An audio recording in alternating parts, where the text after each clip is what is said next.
December মাস আর সামনেই তো Christmas, তো কেক বানাবো না তা হয় নাকি?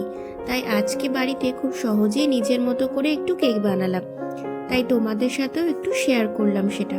তো কেক বানানোর জন্য আমি এখানে 5টা মতো ওরিও বিস্কুট নিয়েছি। তো সেগুলোকে একটা মিক্সচার গ্রাইন্ডারে গুঁড়ো করে নিচ্ছি খুব ভালো করে। তারপরে সেগুলোকে একটা বাটিতে ঢেলে নিলাম। এবার উষ্ণ গরম দুধ দিয়ে একটা গাঢ় ব্যাটার বানিয়ে নিচ্ছি। তো একেবারে বেশি করে দুধ দিয়ে দেব না, প্রথমে অল্প অল্প করে দুধ দিয়ে কিন্তু আমি মিক্সচারটা বানাবো।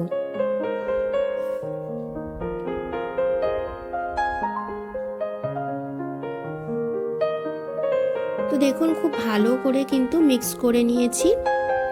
এবার ছোট চামচের 1 চামচ বেকিং পাউডার দিয়ে দেবো এর মধ্যে। বেকিং পাউডার না থাকলে কিন্তু আপনারা ইনো দিয়েও এটা করতে পারেন। তো আবারও অল্প দুধ দিয়ে খুব ভালো করে বেকিং পাউডারের সাথে সবকিছু মিশিয়ে নেব। তো দেখুন পুরো এরকম গাঢ় হবে ব্যাটারটা। তো এবার কেক তৈরি করার জন্য একটা প্যান নিয়ে নিয়েছি। আমার কাছে এটাই ছিল, আপনাদের কাছে যদি প্যান না থাকে তাহলে স্টিলের কিন্তু যে কোনো বাটিতেও এটা করতে পারেন।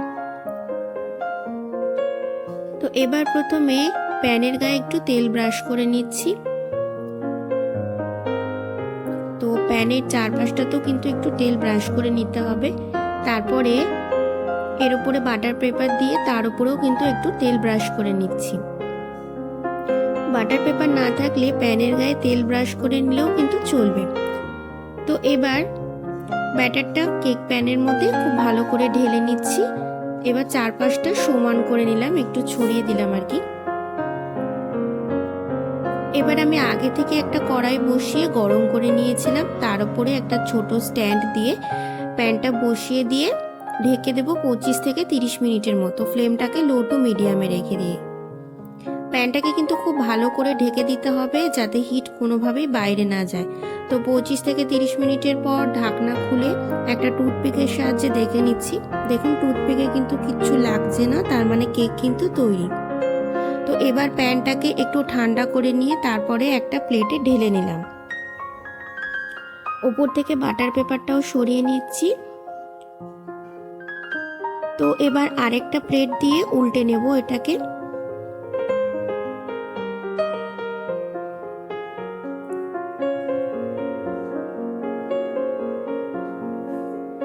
তো এবার একটা বাটিতে ডেয়ারি মিল্কের কয়েকটা টুকরো নিয়ে নিয়েছিলাম। প্রথমে একটু গলিয়ে নিয়েছি, তারপরে তাতেও একটু একটু করে দুধ দিয়ে একটা ক্রিম বানিয়ে নিলাম। এবার সেটাকে পুরো কেকের ওপর থেকে ঢেলে দেব।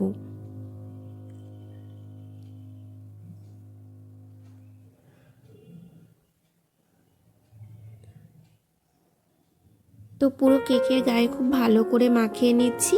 তো এরপরে আমি এটা গার্নিশিং এর জন্য কয়েকটা জেমস দিয়ে দিলাম উপর থেকে।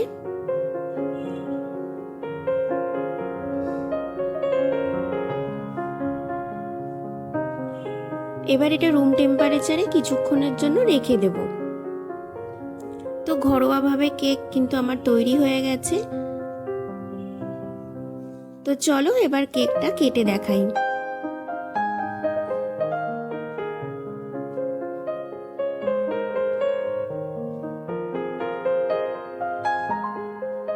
তো দেখতেই পাচ্ছেন কতটা সফট হয়েছে।